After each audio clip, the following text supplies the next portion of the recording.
cities and shit. No longer just the underground hit, moving things. A motherfucker made good. I made a name off of making tapes for niggas in the hood. And now, let me tell a little story about the places that I've been to and the shit that I've been through. Like fighting in shootouts and banging this shit. All because a nigga made a hit. Check it. 1991, there was definitely nothing that a nigga would hit. Then we broke out with the funky shit about bitches and niggas and getting drunk and off that bud. I was doing the shit they hadn't heard of. But foolish was I to think that it wasn't no other cities like this. And they didn't like this. That Compton was the home of a foot in your ass. Well, you got blasted, and now that's just a thing of the past. Let me tell you why firsthand. We did a show up in Oakland. Niggas was kicking up sand. To them, banging ain't nothing new. And slanging ain't nothing new. And for every nigga we done shot, they done shot too. Straight doing low since the 60s. If you all was born, families of motherfuckers mourn. So I'm just letting you know that if you plan to take a trip to the Bay, keep your hand on your clip because Oakland, it's just like Compton.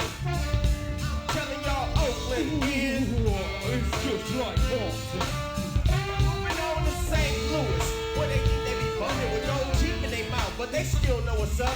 In the summer it's kinda hot, hot enough to make you cuss. That's why I kept my ass on the bus. But later on, when it cooled off, we came down and made a couple of friends who put us up on the St. Louis cap, the Smith Center, with Big Bob, Little Steve, Joe, Vince, and Rich, and a couple of bitches.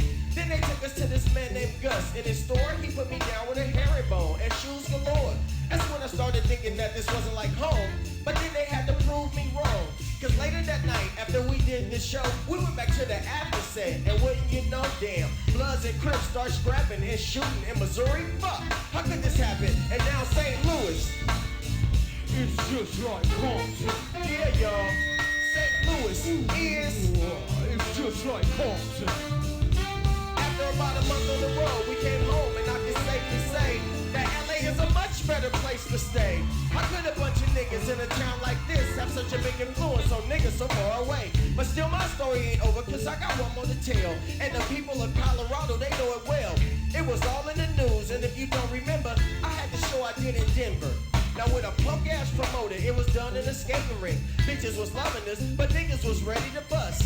To the front of the stage, they threw their gang signs.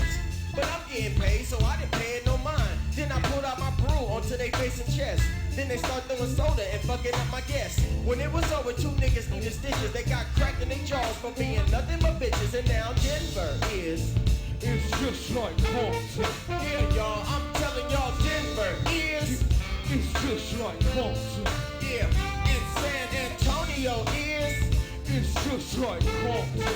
Yeah, y'all, St. Louis is, it's just like Compton. Go home with it.